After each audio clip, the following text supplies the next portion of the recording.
हाय दोस्तों, स्वागत है आप सभी लोगों का आपके अपने YouTube चैनल स्टडी स्थल में। मैं सुनील कुमार सिंह स्वागत करता हूं आपका। और आज जो हम लोग चर्चा करने वाले हैं वो है दिल्ली पुलिस को ध्यान में रखते हुए जो इतिहास विषय है। इतिहास के अंदर कुछ इस तरीके से हमने क्वेश्चंस को लिया है जो पहले परीक्षाओं में आए भी हैं और उनसे हम पूरा एनेसेंट हिस्ट्री से मॉडर्न हिस्ट्री तक कवर कर सकें। क्योंकि अभी इतना समय नहीं बचा है कि उसको विस्तार से पढ़ा जा सके, लेकिन कुछ क्वेश्चंस के माध्यम से कहीं ना कहीं प्रयास ये रहेगा कि आपको ज़्यादा से ज़्यादा चीज़ों से परिचय हो और कहीं ना कहीं आपके एग्जाम में वो चीज़ें हिट कर जाए। ठीक है दोस्तों, और ज़्यादा समय ना गवाते हुए सीधा क्वेश्चन पे चलते हैं, वहीं पे उसको कोशिश की जाएगी ज़्यादा से ज़्यादा उसको समझने की। ठीक है, देखिए सबसे पहला क्वेश्चन है सिंधु सभ्यता का क्षेत्रफल। सिंधु सभ्यता का क्षेत्रफल किस आकार का था? ठीक है, आपको ऑप्शन दिया है आयताकार था, वर्गाकार था, वृत्ताकार था या फिर त्रिभुजाकार था। एक तरीका तो यह सीधा आपको आंसर मिल गया, क्लियर हो जाता है। लेकिन सिंधु सभ्यता क्या है अमूमन ज्यादातर लोग जानते होंगे, लेकिन कुछ ऐसे भी लोग हैं जो सिंधु सभ्यता नहीं जानते हैं। ठीक है, या फिर जिस तरीके से क्वेश्चन है कुछ जरूर नहीं उस लैंग्वेज में क्वेश्चन पूछा जाए, तो कुछ ना कुछ उस पर थोड़ी सी चर्चा जरूर मेरे हिसाब से होनी चाहिए कि सिंधु सभ्यता क्या है।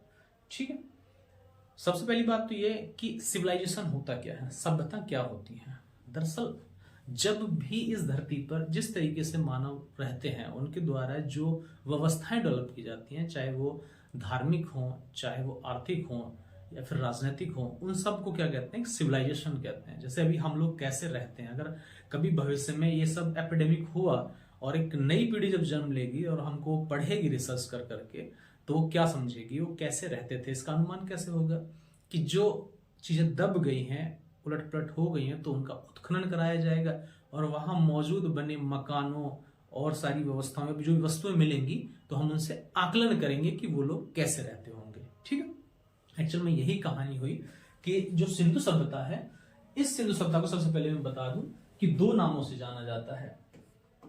एक तो हो गया इसका सिंधु ऑब्लिक हड़प्पा।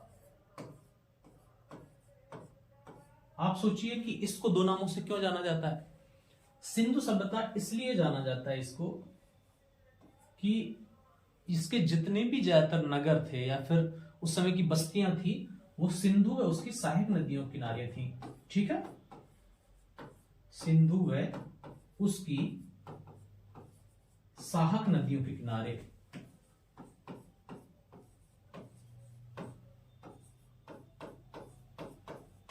जब ये उनके किनारे बसे थे तो इतिहासकारों ने इसको नाम दिया कि ये सिंधु सभ्यता है, इंडो वैली सिविलाइजेशन है। जबकि इसका जो दूसरा नाम है हड़प्पा, हड़प्पा नाम इसको इसलिए दिया गया क्योंकि इसकी सबसे पहली जो खुदाई है या फिर उत्खनन कार्य हुआ शुरू, वो कहां पर हुआ? हड़प्पा में हुआ। तो पहला स्थल है जहां से इस सभ्यता का उत्खनन शुरू हुआ। क्लियर? हड़प्पा की बात करें तो 1921 में दयाराम साहनी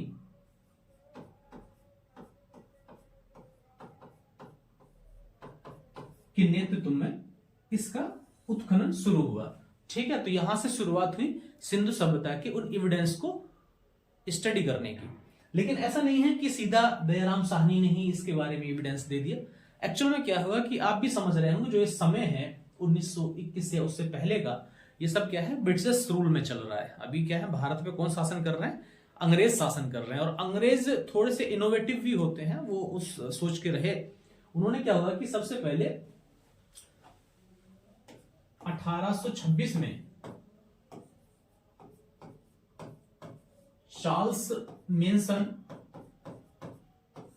ने इसके बारे में जिक्र किया। एक्चुअली वो यात्रा कर रहे थे जो आज का पाकिस्तान है, उस एरिया की सिंध वगैरह जो है, तो उनको ऐसा लगा कि जो खंडहर यहाँ पे पड़े हुए हैं ये कहीं ऐसा तो नहीं कि कोई सिविलाइजेशन है, कोई सभ्यता रही हो पहले, लेकिन उसको इग्नोर कर दिया गया।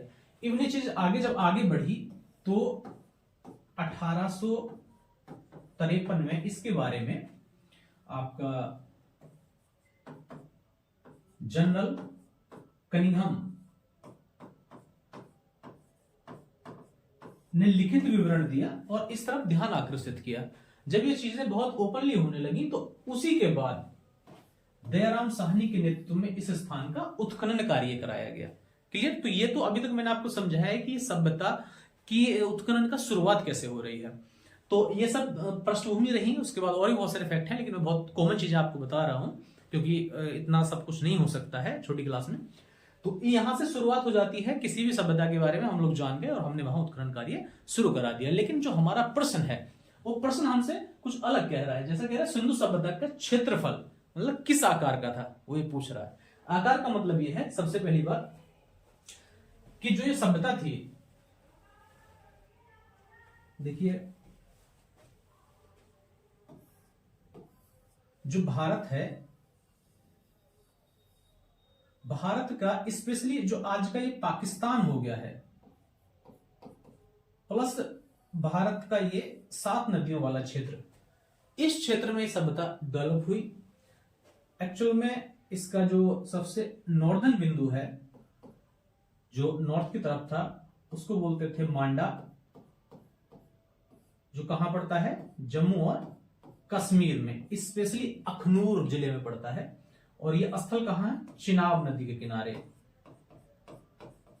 ठीक है, अगर मैं इसके सबसे दक्षिणी हिस्से की बात करूं, आई मीन साउथर्न पॉइंट की, तो ये महाराष्ट्र में पड़ता है, दैमाबाद। जो दैमाबाद है, दैमाबाद पड़ता है आपका प्रवर नदी के किनारे।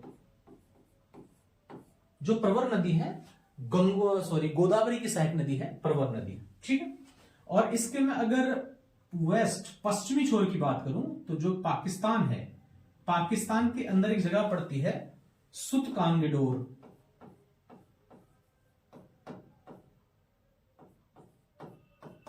और ये इसका क्या है, सबसे पश्चिमी बिंदु है।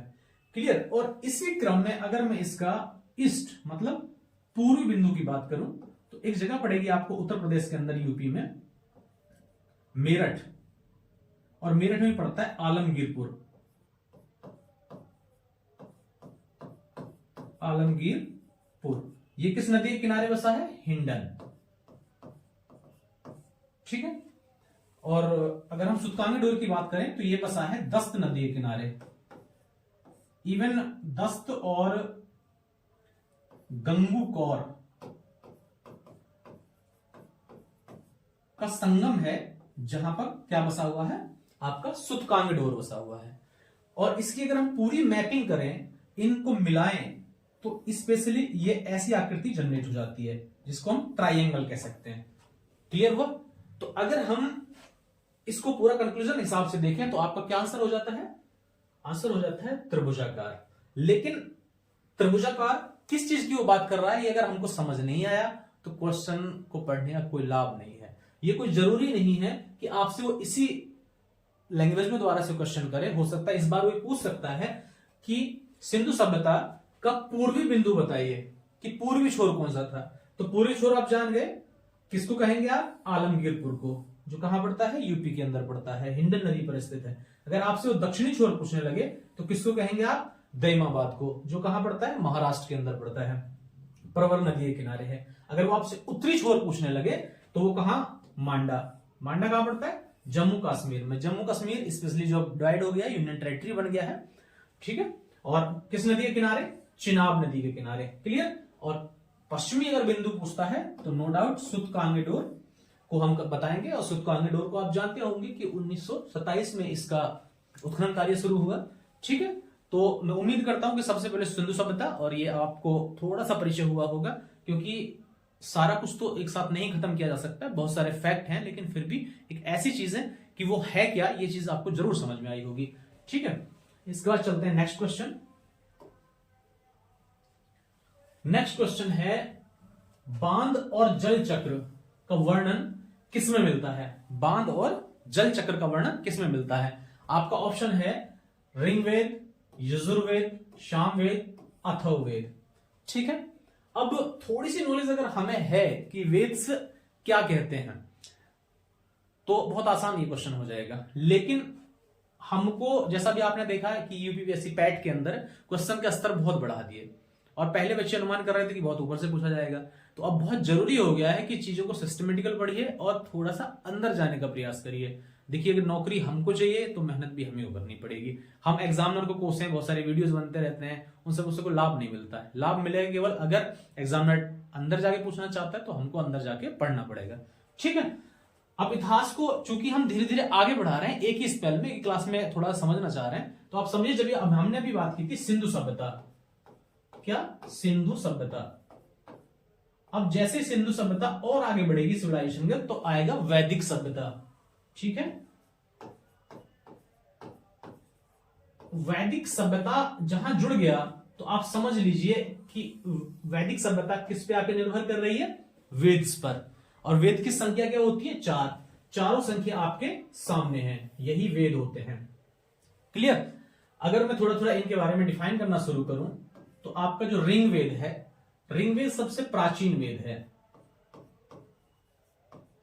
ठीक, और प्राचीन वेद होने के साथ साथ इसके अंदर जो बताया गया है उस समय की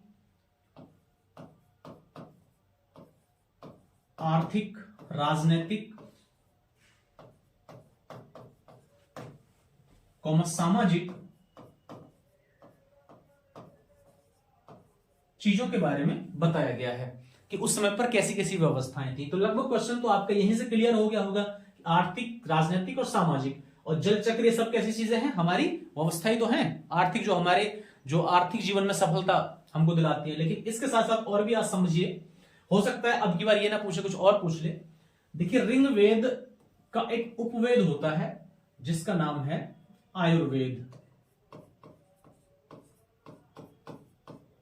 और आयुर्वेद किसके बारे में बताता है, सभी जानते हैं, चिकित्सा के बारे में बताता है। तो जब किसी वेद का उपवेद आयुर्वेद है और आयुर्वेद चिकित्सा के बारे में बताता है, तो वो वेद भी किसके बारे में बताएगा, चिकित्सा के बारे में। याद रखना, कई बार ये क्वेश्चन आया है तो इसलिए मैं बता रहा हूं। और आयुर्वेद का जो मेकर है, आयुर्वेद की जिन्होंने रचना की है, वो किसने की है, धन्वंतरी है। ठीक, आयुर्वेद के जनक कहा जाता है धन्वंतरी को। तो जो आयुर्वेद किसके बारे में बताया, चिकित्सा के बारे में, तो ऋग्वेद भी चिकित्सा से संबंधित वेद मान लिया जाएगा।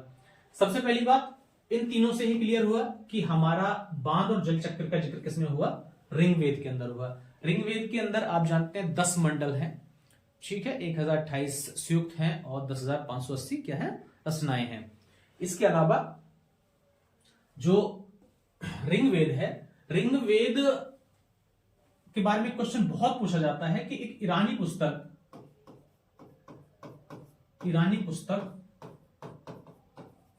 जावेद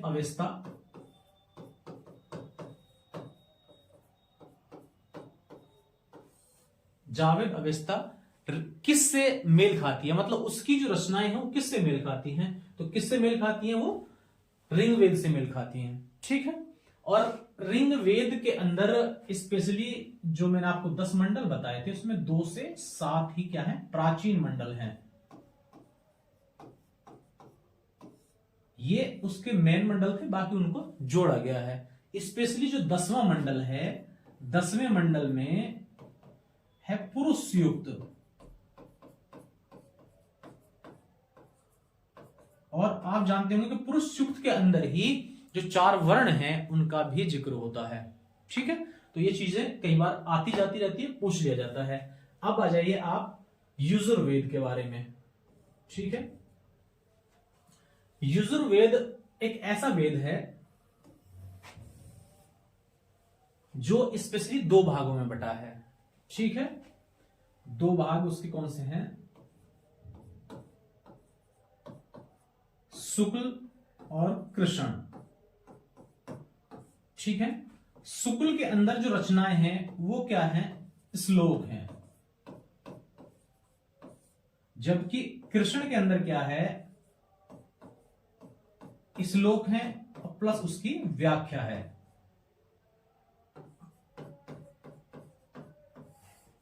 क्वेश्चन ये नहीं बनता है, क्वेश्चन ये बनता है कि वह वेद बताइए जो दोनों लैंग्वेज में लिखा हो, पद और गद्य में। जब आप श्लोक का जिक्र ही कर चुके हैं तो डेफिनेटली वो क्या होगा, पद लैंग्वेज होगी। ठीक है, और जब आप कृष्ण पक्ष की बात कर रहे हैं तो वहां क्या है, श्लोक प्लस व्याख्या है, तो पद प्लस गद्य। समझ गए। हो सकता है वो आपसे पद्य या गद्य ना पूछे, वो पूछ लें कि यजुर्वेद का कौन सा पक्ष पद लैंग्वेज में लिखा है? तो कौन सा है? शुक्ल पक्ष। और जैसे कि आप जानते होंगे कि यजुर्वेद का भी एक उपवेद है जिसको कहते हैं धनुर्वेद।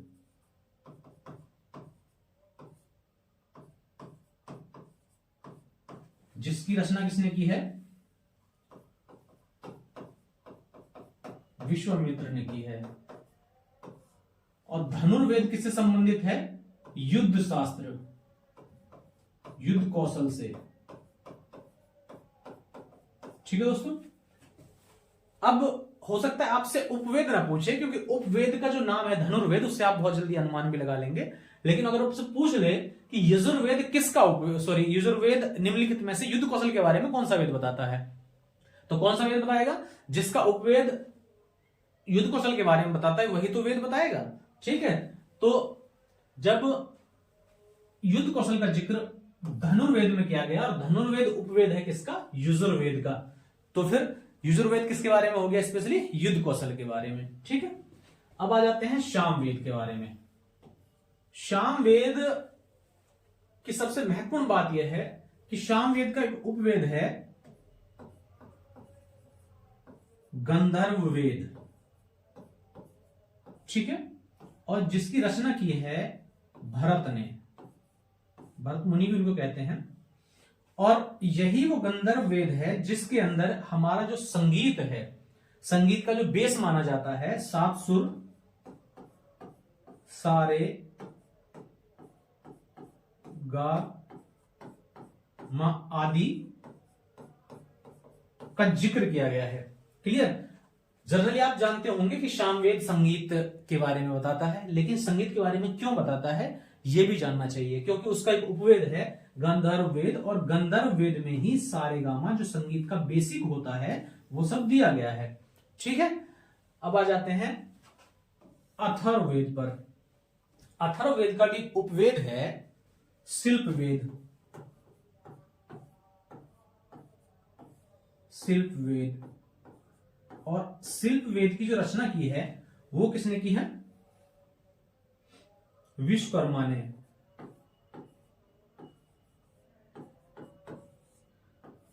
और शिल्पवेद को कहा जाता है स्थापत्य कला का उपवेद। स्थापत्य कला मतलब आर्किटेक्चरिंग, घर मकान ये सब, मतलब कहां क्या होना चाहिए, समझ रहे हैं ना? आर्किटेक्चरिंग क्या कहते हैं? किसी चीज को बनाना, किसी वस्तु को बनाना। तो उसके देवता कौन है? विश्वकर्मा ही है। और विश्वकर्मा ने लिखा है शिल्पवेद। और शिल्पवेद किसका है? अथर्ववेद का उपवेद है। स्पेशली एक और पॉइंट इसमें खास बनता है, वो है कि जादू टोने वाला,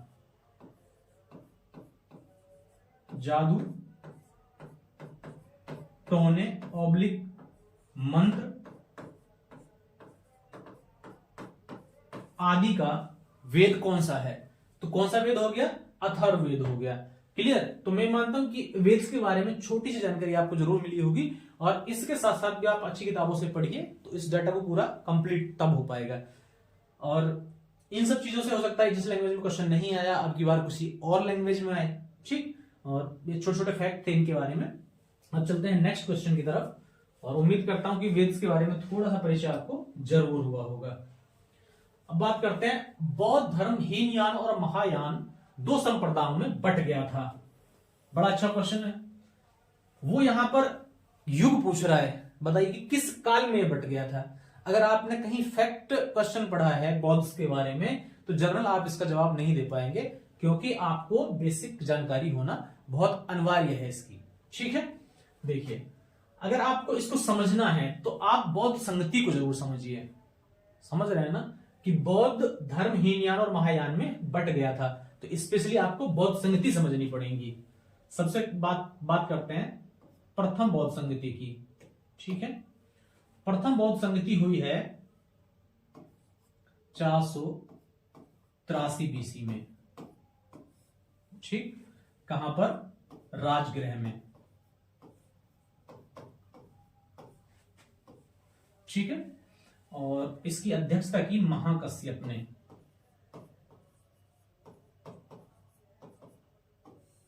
और शासक कौन है?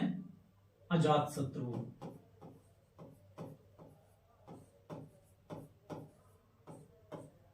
अजात शत्रु किस वंश का शासक है? हर्यक वंश। ठीक है, अब आ जाते हैं दूसरी बौद्ध संगति।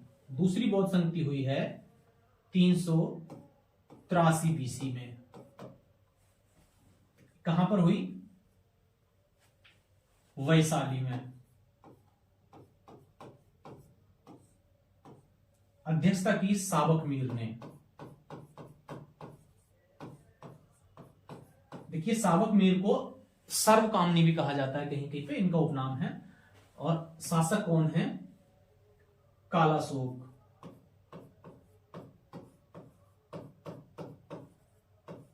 कालाशोक किस वंश का शासक है? शिशुनाग वंश। ठीक है, अब बात करते हैं तीसरी बौद्ध संगति। तीसरी बौद्ध संगति हुई है 250 बीसी में। स्थान क्या था? पाटलिपुत्र, जिसका मॉडर्न नाम क्या है? पटना। ठीक है, बिहार के अंदर पड़ता है। अध्यक्षता किसने की? तिस्त ने। मोगली पुत्र तिस्त इसका पूरा नाम है। तिस्त भी कहीं कहीं लिखा जाता है तिस। ठीक है, और शासक कौन है? अशोक। और अशोक किस वंश का शासक है? मौर्य। ठीक, अब आते हैं हम चौथी बौद्ध संगति के ऊपर। चौथी बौद्ध संगति, जिसके टाइमिंग का कोई विशेष पता नहीं है, लेकिन प्रथम शताब्दी में मतलब एडी में उसको माना जाता है। और स्थान है उसका कुंडलवन। कुंडलवन पड़ता है आपका कश्मीर में। और इसकी अध्यक्षता की वसुमित्र ने।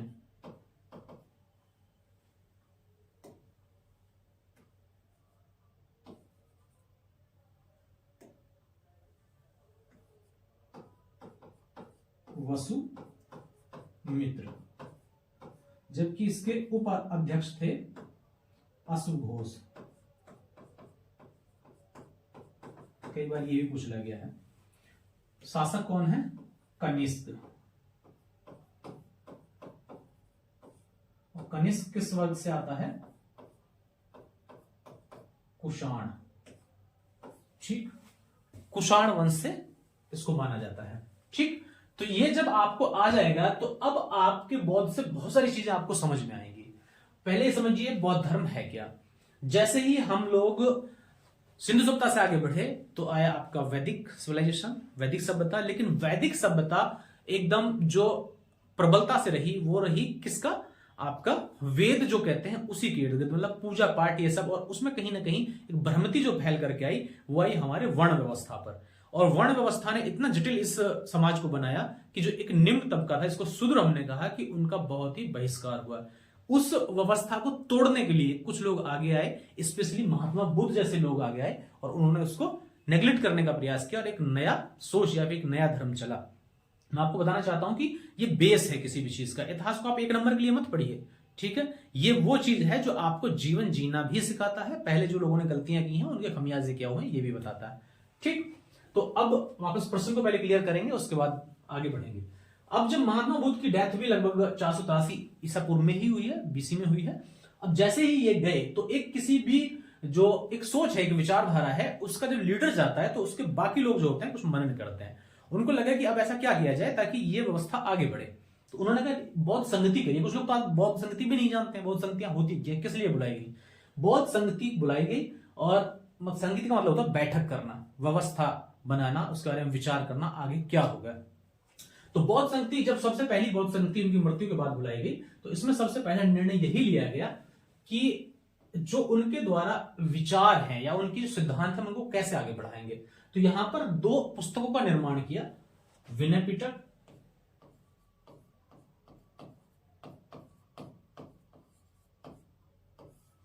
सूत पिटक, ठीक है।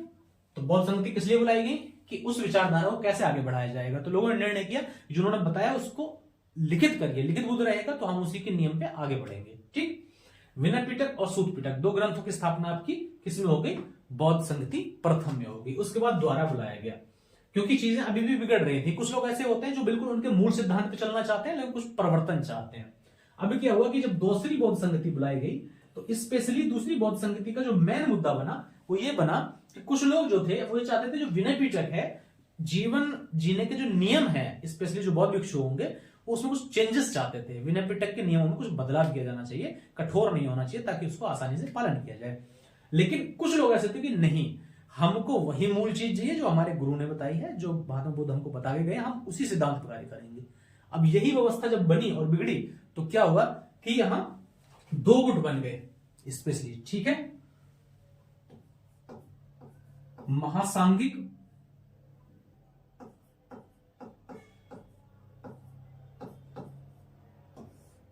और थेरवादी। ये महायान या फिर हीनयान नहीं है, ये और गुट है। हो सकता है आपको इस बार महायान या हीनयान पूछा, इस बार आपको महासांगिक और थेरवादी पूछ ले, और बहुत ज्यादा टिपिकल क्वेश्चन को बताएगा। तो ये पूछेगा कि बताइए कि जो महासांगिक लोग थे वो विनय पिटक में बदलाव चाहते थे कि नहीं चाहते थे? बिल्कुल, जो विनय पिटक में बदलाव चाहते थे, बदलाव चाहते थे, ठीक है। और थेरवादी कौन थे? जो बदलाव नहीं चाहते थे, बदलाव नहीं चाहते थे। क्लियर हुआ? तो कहने का मतलब यह है, ये उनकी बेसिक सोच पे रहना चाहते हैं और ये उसमें चेंजेस चाहते हैं। स्पेशली जो महासांगिक है उनका जो लीडरशिप की वो की महायान ने, सॉरी महाकश्यप ने, और थेरवादियों का नेतृत्व किया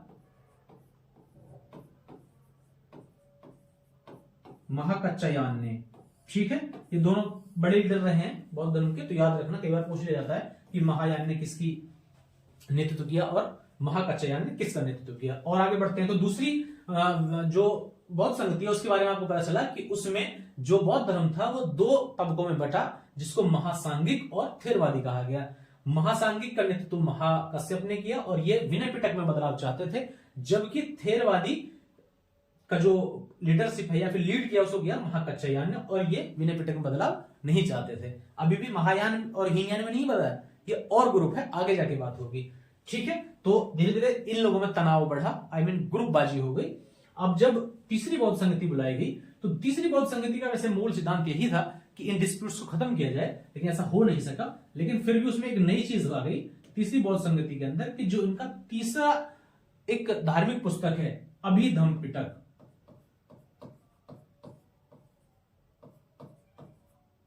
अभिधम्म पिटक। तो अभिधम्म पिटक की रचना कहां पर हुई? तीसरी बौद्ध संगति के अंदर। क्लियर? ये बहुत बार पूछा गया है। तो इनके मेन ग्रंथ हैं विनय पिटक, सूत पिटक और अभिधम्म पिटक, ठीक। और विनय पिटक के अंदर जो रूल रेगुलेशंस हैं उनके बारे में बताया गया है, जबकि सूत पिटक के अंदर बौद्ध चरित्र इन सब के बारे में बात की गई है। और जो अभिधम्म पिटक है, अभिधम्म पिटक के अंदर जो बौद्ध की अलौकिक शक्तियां, मतलब महात्मा बुद्ध को अलौकिक पुरुष के रूप में दिखाया गया है, वो सब वर्णन इसमें किया गया है, ठीक है। अब आ जाते हैं चौथी बौद्ध संगति। चूंकि चीजें धीरे धीरे बढ़ रही थी और लड़ाई चल रही थी विचारधारा की, एक विचारधारा ऐसी है जो महात्मा बुद्ध के मूल सिद्धांत पर रहना चाहती है, एक विचारधारा वो है कि अपना धर्म का पालन भी हो जाए, जीवन भी चलता रहे, ठीक है। तो स्थिति ये बनी कि चौथी बौद्ध संगति में बातें बहुत बिगड़ गई, और बहुत बिगड़ने के बाद अब ये धर्म किस में टूट गया? दो ग्रुपों में टूट गया। लोगों ने कह दिया भी देखो, या तो आप हमारे साथ रहो या हमसे दूर रहो। क्लियर? संस्था एक ही रहेगी, लेकिन या तो आप अपने हिसाब से चीजों को चलाओ या हमारे हिसाब से चीजों को चलाओ। कई बार आज भी आप देखते हैं सभी धर्म जो आजकल चल रहा है उनमें भी ये चीजें होती हैं। तो धर्म किस में टूटा? हीनयान और महायान में।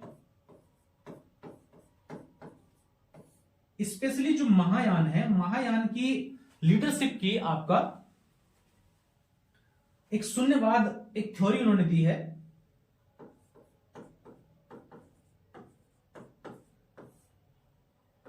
नागार्जुन, ठीक है। नागार्जुन ने क्या बताया? शून्यवाद, और वो किसके? हीनयान के समर्थक रहे हैं। तो ये धर्म हीनयान और महायान में कब टूटा? स्पेशली चौथी बौद्ध संगति में। अब क्वेश्चन का आंसर मिलेगा आपको यहां पर। वो पूछ रहा है कि बौद्ध धर्म हीनयान और महायान दो संप्रदायों में बट गया था। आई मीन मौर्य काल में। आप देखिए मौर्य कहां है? मौर्य यहां है, तीसरी बौद्ध संगति में। तीसरी बौद्ध संगति में ऐसा नहीं हुआ, इसका मतलब ये आंसर इसका नहीं है। गुप्त काल में, गुप्त काल तो आप कर ही नहीं सकते, इसका कोई टाइम पीरियड इसमें मैच ही नहीं करता। ठीक है।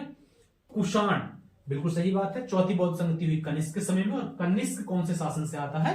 आई मीन किस वर्ग से आता है? वो आता है कुषाण। तो इसका सही आंसर क्या हो गया? कुषाण काल। ठीक। और शुंग काल, ठीक है, इसका भी ऊपर जाके आप दे सकते हैं, शिशुनाग जिसको हम कहते हैं, शुंग काल भी कहते हैं। क्लियर? तो आपको एक क्वेश्चन के साथ साथ ये चीजें अगर आप समझ लिए तो बहुत ज्यादा ठीक रहेगा। अभी हो सकता है आपसे हीनयान महायान की बात की गई थी, इसके अलावा भी ये धर्म और आगे बढ़ा तो ये टूटा वज्रयान में। ठीक है। वज्रयान के बाद जब चीजें बिल्कुल आधुनिक इतिहास पे आ गई, स्पेशली जो आपके हमारे सभी के नायक कहे जाते हैं डॉक्टर भीमराव अंबेडकर, जब उन्होंने सनातन धर्म या हिंदू धर्म को त्यागा तो एक दूसरे धर्म की तरफ जो गए तो वो स्पेशली बौद्ध धर्म ही था। और बौद्ध धर्म की एक नई सागा जनरेट हुई जो कहते हैं नवयान। ठीक है। तो नवयान किसके द्वारा चला गया बौद्ध धर्म में? महात्मा बुद्ध के द्वारा, सॉरी बी.आर. अम्बेडकर के द्वारा। तो आप खाली दो को ही ना देखें कि हीनयान, महायान, वज्रयान और नवयान को भी आप समझ के रहें कि ये इनमें ही बाद में जुटा। लेकिन पहले उससे क्या क्या इसमें चेंजेस आए मोटा मोटा मैंने आपको बताने की कोशिश की है। और बौद्ध धर्म आप जानते होंगे कि बौद्ध धर्म कर्म में विश्वास रखता है, पुनर्जन्म में विश्वास रखता है, लेकिन आत्मा में विश्वास नहीं रखता है। ठीक है। बौद्ध धर्म से ही रिलेटेड एक ग्रंथ है मिलिंदोपन्हा। ठीक है। मिलिंदोपन्हा के अंदर ये जिक्र हुआ है कि जो नागदशक हैं, महात्मा बुद्ध के शिष्य, आई मीन बौद्ध धर्म को मानने वाले, वो क्या कर रहे हैं, जो मिलिंद है यूनानी शासक, उसको कन्विंस करने की कोशिश कर रहे हैं कि आप देखिए जो बौद्ध धर्म है, जो हम कहते हैं वो दैट्स बी गुड, वो अच्छा है, वही इस जीवन के सार को बताता है। उसने कहा ये बताइए कि आप क्या कहते हैं? कि हम ये कहते हैं कर्म अच्छे करिए जिससे आपको पुनर्जन्म में आसानी हो, या फिर चीजें आसानी से आप उसको सर्वाइव कर सके। उन्होंने कहा कि आप आत्मा को तो मानते नहीं है। कि हाँ बिल्कुल नहीं मानते। तो फिर ये बताइए कि जो व्यक्ति कर्म करता है और वो आगे जाकर के उसका लाभ या उसकी हानि उसको होगी, तो ये किस पर उसका बोध होगा, किसके द्वारा वो वहन करेगा आगे कर्मों को? बड़ा अच्छा क्वेश्चन था। तो उन्होंने उनको उदाहरण देते हुए समझाया कि देखिए जैसे समुद्र के अंदर एक बड़ी लहर आती है और अपना अस्तित्व खोने से पहले एक छोटी लहर को जन्म दे देती है, तो उस तरीके से संसार आगे बढ़ता है। तो जब ये शरीर ये छूटेगा, ये कंप्लीट खत्म होगा, तो एक दूसरी अवस्था में जाएगा। आई मीन एक बड़ी लहर छोटी लहर को जन्म दे देगी, और जो इस शरीर ने कर्म किए उसका बोध उस पर चला जाएगा। कितने सुंदर तरीके से समझा दिया उन्होंने। जबकि और ग्रंथ हैं या फिर और धर्म है, सनातन भी है, फिर जैन धर्म भी है, वो आत्मा को मानता है। वो ये कहते हैं कि इस शरीर के द्वारा जो कार्य किए जा रहे हैं उसका बोध जब मृत्यु होगी उसके बाद किस पर होगा?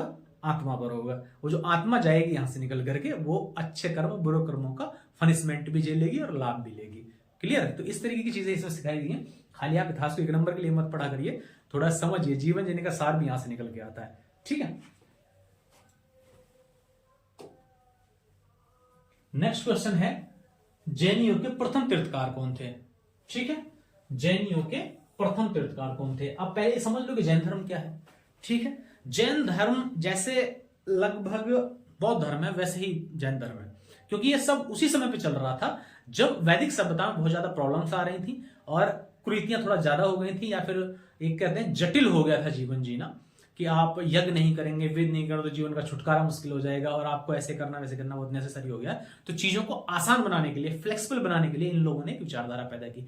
बौद्ध धर्म में बिल्कुल जीवन को आसान बनाया गया, और नो डाउट जैन धर्म में भी वैसा ही कुछ किया गया। स्पेशली मैं बता दूं कि जो जैन, ये कह रहे हैं कि जैन युग के प्रथम तीर्थकार कौन थे, तो सभी लोग जानते होंगे, सीधा टिक कर देंगे, ऋषभदेव। ठीक है। लेकिन जैन युग के बारे में थोड़ा जान लीजिए। जैन धर्म का एक ग्रंथ है, इसको बोलते हैं कल्प सूत्र।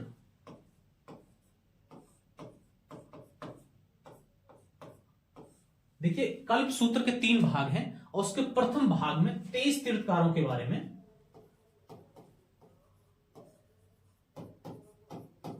बताया गया है। और जैन धर्म के टोटल कितने तीर्थकार हैं? 24 तीर्थकार हैं। इनमें जो सबसे पहले हैं वो हैं ऋषभदेव, और जो सबसे लास्ट वाले हैं वो हैं महावीर स्वामी।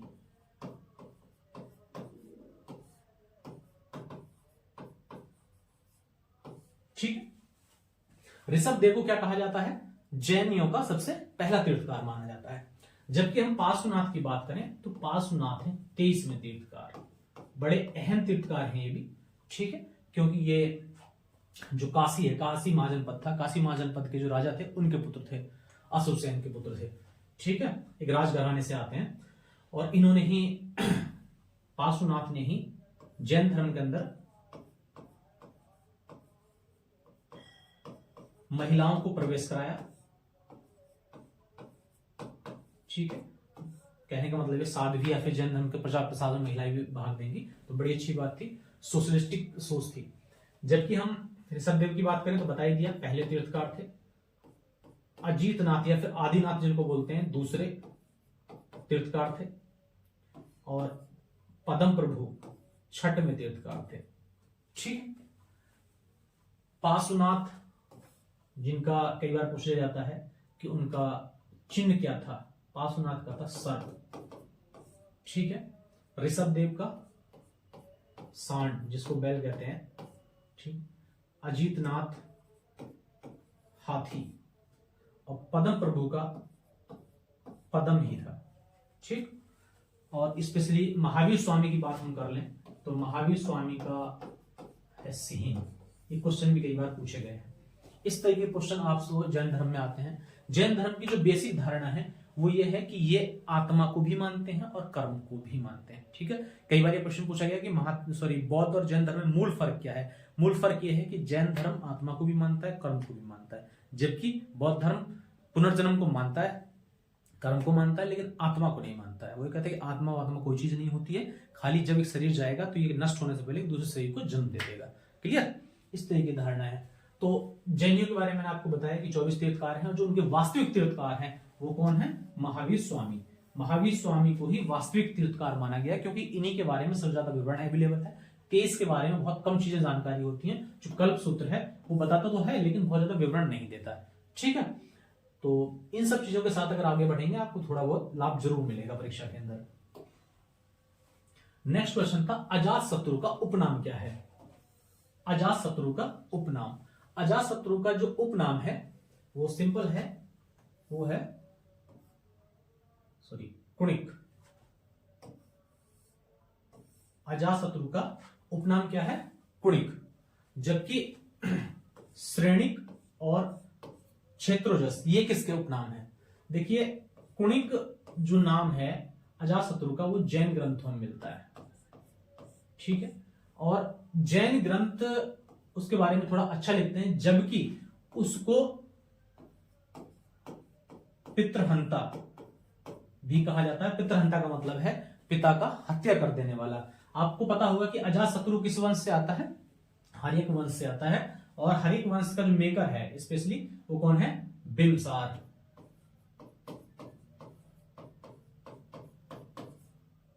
ठीक है, बिंबिसार के ही ये उपनाम है दोनों, श्रेणिक और क्षेत्रोजस। स्पेशली बात करें क्षेत्रोजस की तो क्षेत्रोजस मत्स्य पुराण में, मत्स्य पुराण में बिंबिसार को क्या क्या आ गया? क्षेत्रोजस। और श्रेणिक जैन ग्रंथों में। ठीक है, किसको? बिंबिसार को। बिंबिसार कौन है? अजातशत्रु के पिता हैं। ठीक, इसके अलावा अगर थोड़ा हम जान लें कि जो जैन धर्म है वो अजातशत्रु को पितृहंता नहीं मानते हैं, जबकि उसको पितृहंता मानते हैं बौद्ध धर्म। बौद्ध धर्म में अजातशत्रु क्या माना गया है? पितृहंता। ठीक है, तो कई बार ये नामों से क्वेश्चन पूछे जाते हैं। श्रेणिक और क्षेत्रोजस किसके उपनाम में हो सकता है? इस बार अजातशत्रु का पूछा तो इस बार उसका पिता का भी पूछ सकते हैं। ठीक, अब आ जाते हैं, इतिहास क्रम आगे बढ़ गया है और स्थिति वो आ गई है कि भारत में मुस्लिम्स का पदार्पण होने लगा है। जो क्वेश्चन हम जहां पहुंच गए हैं वो इतिहास का वो एपिसोड है या वो जगह है जहां अब बाह्य शक्तियां हम पर आक्रमण करने की स्थिति में आ गई हैं। ये कह रहे हैं कि 1194 में 1194 ईस्वी में कौन सा युद्ध लड़ा गया? ठीक है, कौन सा युद्ध, ईस्वी कर देंगे इसको 0, इसमें कौन सा युद्ध लड़ा गया? तराइन का प्रथम युद्ध, तराइन का द्वितीय युद्ध, या फिर चंदावर का युद्ध? बड़ी इंटरेस्टिंग कहानी है। यहां जब इतिहास आ जाए तो आपको बहुत ही धैर्य रख के सोचना और समझना चाहिए, क्योंकि अब ये बहुत ज्यादा दूर नहीं है। इसकी आज भी हम जो समाज चल रहा है उसकी अवधारणा बहुत ज्यादा समाज में देखने को मिलती है, या फिर आज भी हम फक्र करते हैं या उनको मतलब बहुत ही ज्यादा अपना लीडर मानते हैं, बड़ा नेता मानते हैं उस समय का, कि जिन्होंने देश के लिए किया। समझ लेंगे ये कौन सा समय है, स्पेशली समय है जब भारत पर आक्रमण हुआ मोहम्मद गौरी का। ठीक है, मोहम्मद गौरी के बारे में दो विवरण इतिहास में ज्यादातर मिलते हैं, जिनको या तो इतिहासकार और पुस्तकों से कोट करते हैं, या फिर एक पुस्तक है चंद्र बरदाई द्वारा लिखी गई पृथ्वीराज रासो। पृथ्वीराज रासो थोड़ा सा अलग विवरण देती है, कई बार इतिहास उसको नेग्लेक्ट भी कर देते हैं, लेकिन मैं इसको बताऊंगा कि ये इतिहास में चल क्या रहा है। और एक बड़ी इंटरेस्टिंग कहानी मैं इसमें आपको मैं सुनाऊंगा कि आखिर ये ऐसा घटित हुआ तो देश को कितनी हानि हुई। ठीक है, इस युद्ध से या फिर इस युद्ध में जो और इंक्लूडेड युद्ध हैं कि उनसे देश को कितनी बड़ी हानि हुई है, आप समझिए। तराइन का प्रथम युद्ध, सॉरी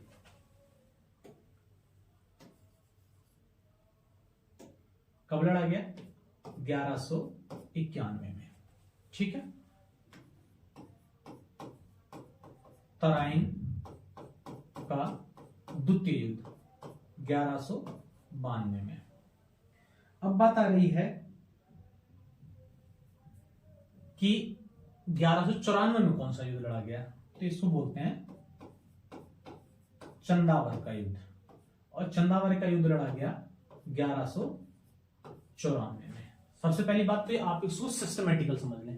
तराइन का प्रथम हुआ बैटल ऑफ तराइन फर्स्ट 1191 में, और 1192 में, और 1194 में आ गया चंदावर। ये चल क्या रहा है इस समय? एक चीज तो ये समझ लेंगे कि इनके एक तरफ जो अगेंस्ट है वो मोहम्मद गौरी है, एक तरफ जो लड़ने वाला है दूसरी तरफ वो गौरी ही है, जबकि इनमें दो में आपका पृथ्वीराज, स्पेशली पृथ्वीराज तृतीय है। और पृथ्वीराज कौन है? पृथ्वीराज वो शख्सियत हैं जो उस समय अजमेर ऑब्लिक दिल्ली, कहने का मतलब यह है भारत का ये हिस्सा, आई मीन ये, इस पे कौन शासन कर रहा है? पृथ्वीराज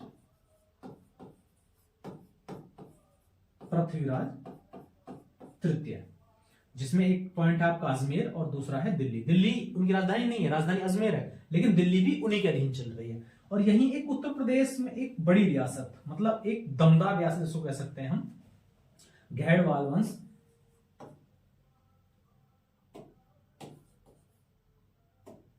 और ये जगह है कन्नौज।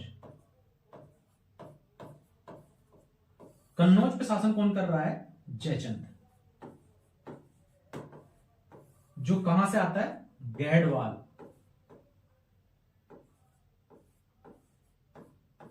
गहड़वाल वंश का शासक है। ठीक है, अब चीजें क्योंकि 1194 में मोहम्मद गौरी ने भारत पर आक्रमण किया, उसका सामना हुआ पृथ्वीराज चौहान से, जो उस समय अजमेर और दिल्ली के शासक हैं। बड़ी वीरता से सामना किया और पृथ्वीराज चौहान को हरा दिया। ठीक है, लेकिन पृथ्वीराज चौहान ये समझ चुके थे कि अब स्थिति यह है कि ये जो बाह्य आक्रमणकारी हैं ये रुकेंगे नहीं, ये समय समय पर आते रहेंगे। पृथ्वीराज चौहान ये जान चुके थे कि मोहम्मद गौरी हारा है, मरा नहीं है, वो दोबारा आएगा। तो उन्होंने क्या किया कि बहुत कोशिश की और सभी राजपूत राजाओं को इकट्ठा करना शुरू किया कि आपस में लड़ने का वक्त नहीं है, हमें बाह्य शक्तियों से लड़ना चाहिए। लेकिन 1192 में एकमात्र ऐसा व्यक्ति जो उनके द्वारा कन्विंस नहीं हो सका वो था जयचंद। ठीक है, जयचंद क्यों नहीं हो सका इसके बारे में इतिहास विवरण देता है कि जयचंद की पुत्री थी संयोगिता, और संयोगिता को उनकी मर्जी के विरुद्ध कौन ले गए थे? पृथ्वीराज चौहान ले गए थे, उनसे विवाह कर लिया था। इवन ये एक अलग बात है कि पृथ्वीराज चौहान की पहले से पत्नियां थी, लेकिन उनका इस कारण से डिस्प्यूट चल रहा था। और मुझे एक पंक्ति याद आती है जयचंद को लेकर के कि जयचंद ने किया, जैसे कहना कि बिल्कुल सुटेबल उन पे होगा, थोड़ा उसका सेंस निकालना, उसके शब्दों पे मत जाना कि बिगड़ गए थे इश्क में थोड़े बहुत, बिगड़ गए थे इश्क में थोड़े बहुत, और जब दिल हमारा टूटा तो हमने भी दिल तोड़े बहुत। ठीक है, एक्चुअल में क्या हुआ कि जयचंद को ये फील हुआ कि देखो जब तुमने हमारी बेइज्जती कर दी, आप नहीं माने, आप हमारी बेटी को ले गए, हम ये चाहते नहीं थे, तो हमारा ताज तो गया, हमें इज्जत फील नहीं होती है, लेकिन हम तुम्हारे सर पे ताज ना रहने देंगे। ठीक है, और खुल के साथ दिया तराइन के दूसरे युद्ध में किसने? जयचंद ने मोहम्मद गौरी का। और यही कारण रहा कि पृथ्वीराज चौहान इसमें विजयी रहे और इसमें हार गए। तो तराइन में प्रथम में कौन जीता? पृथ्वीराज चौहान, और दूसरे में कौन जीता? मोहम्मद गौरी। और पृथ्वीराज चौहान को वो बंदी बनाकर ले गया। ठीक है, ये ऐसा कहता है पृथ्वीराज रासो कि ले गया, जबकि बाकी इतिहास ये कहता है कि वो मर गए, युद्ध में मारे गए। ठीक है, या फिर चढ़े आए थे लेकिन बाद में जख्मी हालत में उसके बाद उनकी डेथ हो गई। अब बात हम कर रहे थे चंदावर के युद्ध की। देखिए दोस्त, जब किसी ने किसी के घर जलाए हों तो दिए तो उसे घर में भी नहीं जलेंगे। ठीक है, अगर काश जयचंद उस समय पृथ्वीराज चौहान का साथ दिए होते तो इतिहास जो अब दोहरा रहा है शायद ना दोहराता। ठीक है, और इसी खमियाजा भुगतना पड़ा कि मोहम्मद गौरी ने चंदावर के युद्ध में कन्नौज के शासक जयचंद को भी पराजित कर दिया। ठीक है, जयचंद को किसने हरा दिया? मोहम्मद गौरी ने। कौन हारा? जयचंद। कौन जीत गया? मोहम्मद गौरी। युद्ध कौन सा था? चंदावर का। समय कौन सा था? 1194। तो क्वेश्चन हमसे केवल इतना किया गया था 1194 में कौन सा युद्ध लड़ा गया। तो मैंने आपको 1191, 92 और 94 तीनों से परिचित करा दिया, जो उस समय के हालात क्या चल रहे थे। कुछ जरूरी नहीं 94 का पूछा जाए, 91 पूछ सकता है, 92 पूछ सकता है। 92 में यह पूछ सकता है कि वो युद्ध बताइए जिसमें मोहम्मद गौरी का एक भारत की बड़ी रियासत ने बड़ा सहयोग किया और इसी कारण मोहम्मद गौरी भारत में सफल हो सका। तो कौन सी? स्पेशली कन्नौज। कन्नौज कौन शासक? जयचंद। और इनको नाम मिल गया कि भारत के कौन? धोखेबाज शासक, दूसरे देशद्रोही। जबकि पहला तो राजा अंबियो कहा जाता है, तक्षशिला के, जिसने सिकंदर को इन्वाइट कर लिया था। क्लियर? तो इनका कारण क्या था, इस पर तो थोड़ा सा वैसे आपको भी जिक्र करना चाहिए। वैसे इतिहास ने तो इनको बहुत ज्यादा खराब रोल दिया है। इतिहास में कहा गया कि ये तो गद्दार हैं, देशद्रोही हैं, लेकिन फिर मैंने आपको समझाया कि इनके देशद्रोह की छोटी सी वजह थी। समझ रहे हैं कि पृथ्वीराज चौहान को, वैसे मेरी पर्सनल राय ये कहती है चौहान साहब को थोड़ा समझना चाहिए था और ये शादी वाला डिस्प्यूट इनसे नहीं पैदा करने था। शायद ये डिस्प्यूट ना हुआ होता तो इतिहास कुछ और हो सकता था। भूल होती है समय समय के हिसाब से, शासक कितना ही बड़ा कहना हो। खैर, महान शासकों से भी कमियां हो जाती हैं। ठीक, नेक्स्ट क्वेश्चन की तरफ चलते हैं। 1527 में खानवा की लड़ाई में बाबर ने किसको हराया था? बड़ा इंटरेस्टिंग क्वेश्चन। आप सीधा मुगल पे आकर टिक गए हैं। ठीक है, अब हम कहां आ गए हैं? जो मध्यकालीन के बिल्कुल नजदीकी कह सकते हैं, मध्यकाल में ही चल रहे हैं। मध्यकाल का लास्ट पार्ट है फिर मॉडर्न हिस्ट्री के पीरियड, क्योंकि जैसे मुगल भारत में आएंगे तो मुगलों के बाद अंग्रेजों का आप बहुत ज्यादा दबदबा देखेंगे और उसके बाद आप आजादी की तरफ जो सोशल एक्टिविटी थी उन्हीं को हम पढ़ेंगे। ठीक है, जो बाबर ने भारत में युद्ध लड़े हैं, अगर आप उसका क्रम बहुत अच्छे से जानते हैं तो बहुत आसान है, सेकंड भर आपको लगेगी और झट से आप जवाब दे देंगे। लेकिन हमारा केवल टिक कराना उद्देश्य नहीं है, थोड़ा सा आपको उससे परिचित कराना या फिर रूबरू कराना हमारा उद्देश्य है। बाबर ने जो भारत में लड़ाई लड़ी हैं उनको आप जान लें। 1526 भारत का ये समय है, सॉरी बाबर का, जब वो भारत में सफल हुआ, जिसको हम कहते हैं Panipat, first battle of Panipat, Panipat की पहली लड़ाई। और इसमें एक तरफ बाबर है, ठीक है, और दूसरी तरफ कौन है? इब्राहिम लोदी।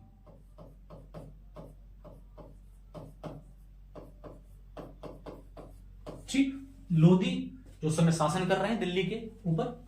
ठीक, और दूसरी लड़ाई 1527 में, जिसको हम बोलते हैं खानवा। और उसमें सामने कौन है?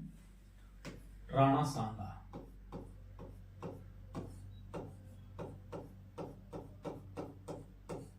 बड़े कुशल शासक हैं राणा सांगा, जिनका वास्तविक नाम है संग्राम सिंह, उपनाम है राणा सांगा। जैसे कहते हैं ना हमारे हिंदुस्तान में कहावत है, अरे सांगा, ए राणा सांगा, मतलब संग्राम सिंह को सांगा कर दिया सीधा। बड़े मतलब इंटरेस्टिंग ऑफ वॉर, लड़ाइयों में बड़ा अपना रोल रखने वाले शासक थे। इसके बाद जो लड़ाई लड़ी गई वो 1528 में, इसको हम बोलते हैं चंदेरी। ठीक है, चंदेरी में उनके अगेंस्ट था मेदिनी राय। ठीक, और 1529 जिसको हम बोलते हैं घाघरा, जिसके उसमें अगेंस्ट में थे महमूद लोदी, या फिर यहां कभी कभी आ जाता है अफगान सरदार। ठीक है, ये अफगान सरदार थे जो इन्होंने कभी खानवा के युद्ध में सपोर्ट किया था, किसका, राणा सांगा का, और ये भी नहीं चाहते कि बाबर यहां पर कामयाब हो जाए। इसकी पृष्ठभूमि समझिए आप, हो क्या रहा था, चल क्या रहा था उस समय पे। दिल्ली पे शासन कर रहा है लोदी वंश। ये क्या है आपका, दिल्ली है, बड़ा अच्छा दरबार है दिल्ली का, और यहां कौन है, लोदी शासन कर रहा है।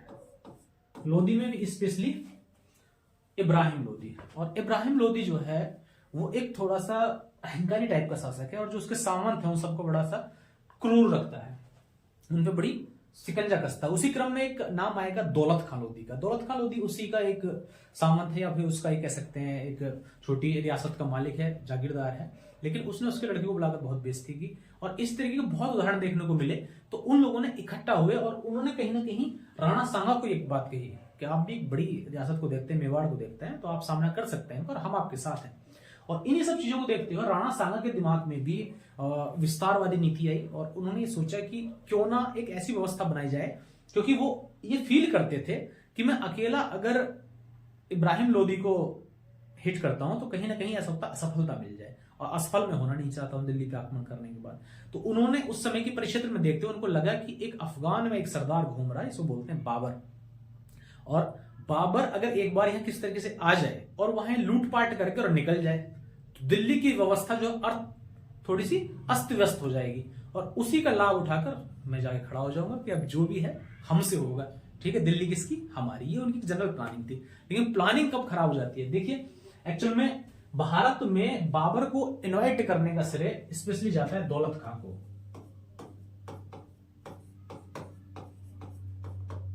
दौलत खां के बाद आता है राणा सांगा का नाम, क्योंकि राणा सांगा ने भी अपना एक दूध भेजा था।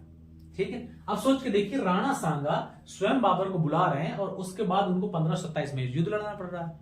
इन सब की इनविटेशन पर और माहौल को देखते हुए जब बाबर को लगा, जब वहां वो दूध पहुंचे, रोना का कि महाराज ये स्थिति है, सहसा बोले अच्छा ठीक है। उससे कुछ लोगों ने मना भी किया था कि वहां की परिस्थितियां बहुत खराब हैं। ठीक है, लेकिन बाबर ने कहा कि नहीं, आपको दिख रहा है वो पूरब, हमारा मुस्तकबिल अब पूरब की तरफ ही है और हमें चलना पड़ेगा। क्योंकि बाबर ने बहुत ही वैसी जिंदगी जी रहे थे, क्योंकि जो उसके वहां जो मूल उसके साझेदार हैं उसको रहने नहीं दे रहे थे फरगना के अंदर, क्योंकि बाबर फरगना से आया था और उसके जो साम्राज्य में बंटवारे की बात थी वो बहुत ज्यादा घृणित स्तर पर पहुंच गई थी, और उसके साझेदार उसको वहां से निकालना चाहते थे जो बाकी सरदार थे।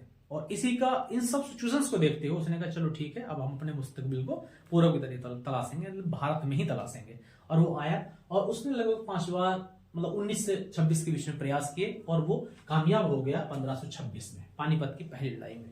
उसने किसको हरा दिया, इब्राहिम लोदी को। बाबर की हम बात करें तो स्पेशली उसकी युद्ध नीति में 2-3 चीजें खास मिलती हैं। जैसे उसकी युद्ध नीति है तुलगमा, और तुलगमा का शाब्दिक अर्थ होता है घेर कर वार करना।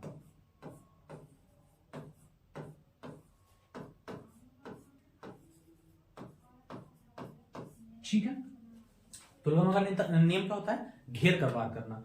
तुलगमा में एक्चुअल में करता क्या था कि अपनी पूरी सेना को एक साथ लड़ने नहीं देता था, उसको 2 ग्रुप में रखता था। पहले एक ग्रुप लड़ेगा और जैसे ही लड़ाई में सामने वाली सेना व्यस्त हो जाएगी तो ये क्या करेगा, पीछे से, ठीक है ना, ये 2 सेनाएं लड़ रही हैं, अब आधी सेना इसकी यहां खड़ी है, आधी यहां है, लेकिन अब ये कहेगा कि इसके पीछे से जाकर घेर के वार करो।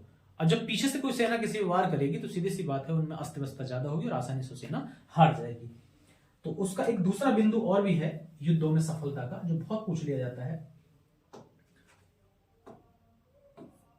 तोपखाने। ठीक है, बाबर भारत में सबसे पहली बार तोप लेकर के आया और उसने गोला बारूद इन सबका उपयोग किया, और ये चीजें अब भारत में थी नहीं। तो हम लोग आश्चर्यचकित हो गए कि यार ये क्या बीमारी आ गई, ये तो ऐसे बम फटता तहस नहस, एक गिरेगा गोला और चारों तरफ हानि हानि हो जानी है। तो ये भी उसका एक मूल अवधारणा हुई। इसके अलावा जो उसके पास था तीरंदाज दस्ता, ये इतना खतरनाक था, इतनी तेजी से वार करता था कि सामने जो हमारी हाथियों इन सबकी सेना थी तो उनको जब तीर लगते थे ज्यादा करके वो विचलित हो जाते थे, और जो हमारा एक तरीके से अर्जुन टैंक था, भीम टैंक था, वो उसी को फेल कर देते थे। अब वो हाथी आगे ना बढ़ के पीछे घूम जा रहे हैं। ठीक है, तो ये उसकी बहुत उस समय की युद्ध की बड़ी खासियत रही। ठीक है, जिनके सहारे से भारत में सक्सेस हुआ। तो याद रखना कि बाबर की तुलगमा नीति, तोपों का उपयोग, तीरंदाजी दस्ता, ये सब मेन चीजें हैं। ठीक, पहले युद्ध में उसने इब्राहिम लोदी को निपटा दिया। अब चूंकि इब्राहिम लोदी हार गया तो उसको ऐसा लगा कि हमको इन्वाइट किया था राणा सांगा ने, और राणा सांगा ने हमको सहयोग नहीं किया, ये तो गलत बात है। ठीक, अब उन्होंने राणा सांगा से ये बात, राणा सांगा ने कहा कि देखो दोस्त, हमने इन्वाइट किया वो बात ठीक है, लेकिन आप दिल्ली पे आए, दिल्ली के अलावा आपने जो आगरा के इर्द गिर्द का क्षेत्र आपने उसको क्यों कैप्चर किया, ये तो हमारे क्षेत्र में आता है। ठीक, और इन सब के डिस्प्यूट होने के बाद कंफर्म हो चुका था, राणा सांगा भी जान गए थे गलती हमसे हो गई है, और अब तो एक म्यान में दो तलवारें रहेंगे नहीं, या तो बाबर रहेगा या हम रहेंगे। स्थिति बनी कि खानवा में दोनों सेनाएं आमने सामने हुई और राणा सांगा को हरा दिया बाबर ने। लेकिन युद्ध इतना खतरनाक हुआ दोस्तों कि बाबर लगभग हार ही गया था, और उसने क्या किया, यही से इसी युद्ध से बाबर को एक अच्छा लीडर भी कहा गया है हिंदुस्तान के इतिहास में। उसमें उन्होंने कहा अपनी सेना को बुला करके कि देखिए, हाफ एंड ब्रेक में इकट्ठा किया कि अगर आप हार गए तो कुछ नहीं मिलेगा, सॉरी, अगर आप भाग गए तो कुछ नहीं मिलेगा, आप काफिर कहलाएंगे। अगर इस युद्ध को लड़ते हुए मर भी गए तो आपको जन्नत मिलेगी, क्योंकि हम ये लड़ाई अपने लिए नहीं लड़ रहे हैं, ये हम लड़ रहे हैं जिहाद के लिए। और एक युद्ध को जिहाद का नाम उसने दे दिया। ठीक है, अब व्यक्ति क्या होता है, अपने लिए एक अलग बात है, लेकिन फिर धर्म के लिए या फिर इन सब चीजों को जोड़ दे जाए, इसी को लीडरशिप कहते हैं, तो उसमें और ऊर्जा आ जाती है कि मरना तो है ही, लेकिन मरेंगे मार के, वो वाली स्थिति बन गई। और एक खास बात यह रही कि उस समय बाबर ने यह भी कहा अपनी अनाउंस करते हुए कि मेरी सबसे खास प्रिय चीज है शराब। अगर मैं ये जो जीत जाता हूं तो मैं कहता हूं अगर दुनिया में या ईश्वर अल्लाह है तो मैं उसको अपनी सबसे प्रिय चीज दान करता हूं, मुझे युद्ध वो जिता दे तो मैं अपनी शराब छोड़ दूंगा। ठीक है, तो स्पेशली वो जब ये युद्ध जीता तो उसको एक उपाधि दी गई जिसको बोलते हैं गाजी। किसकी उपाधि? गाजी। और गाजी का शाब्दिक अर्थ होता है काफिरों का अंत करने वाला। ठीक है, तो क्योंकि ये युद्ध धार्मिक युद्ध में आ गया था और इवन पश्चिम जो भी रही कुल मिला के युद्ध वो हार गया। ठीक, अब बात आ जाती है उसके बाद युद्ध लड़ा गया चंदेरी का। मेदिनी राय ये सब जो सपोर्ट कर रहे थे राणा सांगा को, तो उन्होंने 28 में मेदिनी राय को भी निपटा दिया। ठीक है, ये बहुत बड़ी पावर नहीं थी।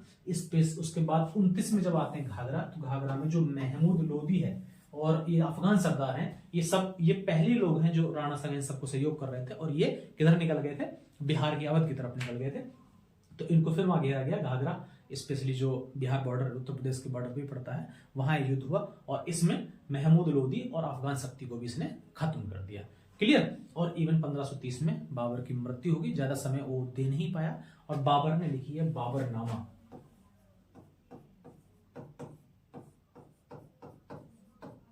ठीक है, बाबरनामा उसने लिखी है। बाबरनामा के 4 पार्ट हैं और उन्हीं में से एक पार्ट में बाबर ने भारत के बारे में जिक्र किया है, स्पेशली 4th में। तो बाबर ने जो बाबरनामा में बताया है, थोड़ी सी उसमें चीजें गलत लगती हैं। उसने कहा है कि भारत में बहते हुए पानी की संख्या कम है, यहाँ फल उच्च कोटि के नहीं, यहाँ घोड़े उच्च कोटि के नहीं है, इन सब चीजों का जिक्र किया है। लेकिन जो एक पॉइंट है वो है बहते पानी का जिक्र जो किया है, तो उससे ऐसा लगता है कि उसका ऐतिहासिक विवरण अच्छा नहीं है। जबकि एक छोटी सी बात मैं बता दूं कि पृथ्वीराज रासो जो ये कहती है कि मोहम्मद गौरी को पृथ्वीराज चौहान ने 17 बार हराया। ठीक, और एक बार वो केवल हारा, उसी बार मोहम्मद गौरी उसको किडनैप करके ले गया और एटलीस्ट शब्दभेदी बाण चलाकर उन्होंने पृथ्वीराज चौहान ने किसको? मोहम्मद गौरी को मारा। लेकिन इतिहासकार उसको प्रमाणिक नहीं मानते, जबकि पृथ्वीराज रासो को लिखने वाले राजकवि चंद्रप्रदाय उन्हीं के राजकवि थे। ठीक, और यहाँ बाबरनामा को ऐतिहासिक विवरण मान लिया हमारे इतिहासकारों ने, जबकि बाबरनामा में गलतियां हैं। आप बताइए कि हिंदुस्तान के अंदर क्या बहता पानी कम है? यहाँ नदियां हैं, झरने हैं, बहुत सारी चीजें हैं, लेकिन बस ये तो इतिहास की त्रुटियां हैं। मैं तो यही कहूंगा अच्छे से पढ़िए, आप नेट पीएचडी सब करिए, विषय से और चीजों को बदलिए। बदलाव का समय चल रहा है, ठीक है, लेकिन चीजें पता चलेंगी तो आप पढ़ेंगे। क्लियर? तो अब स्थिति आपको समझ में आ गई होगी कि क्या चल रही थी। और हमारा क्वेश्चन क्या था, उससे वापस आएंगे कि 1527 में खानवा की लड़ाई में बाबर ने किसको हराया था। अभी बताने की आवश्यकता है। 1527 में खानवा की लड़ाई में राणा सांगा, इनका उपनाम है संग्राम सिंह, बहुत ही अच्छे शासक अपने समय के रहे, विकलांग हो गए थे। सबसे बड़ी इनकी वीरता की बात मैं बताता हूं कि इस युद्ध में जाने से पहले उनकी स्थिति ये थी शरीर की कि आधा शरीर पैरालाइज्ड हो चुका था, एक हाथ पर काम नहीं करता था, लेकिन दिल में उत्साह और जंग की भावना इतनी थी, देश प्रेम इतना था कि उनके उस सरदारों ने कहा था कि राणा आप जंग में मत जाइए, हम जाएंगे आप इस अवस्था में। अच्छा, आपको ऐसा लगता है कि राणा लड़ने के लिए तैयार नहीं है, तो फिर राणा कैसे बना रह सकता है? ठीक है, इस तरीके के उनके अंदर जज्बात थे। उन्होंने कहा नहीं, राणा जब तक है तब तक लड़ेगा।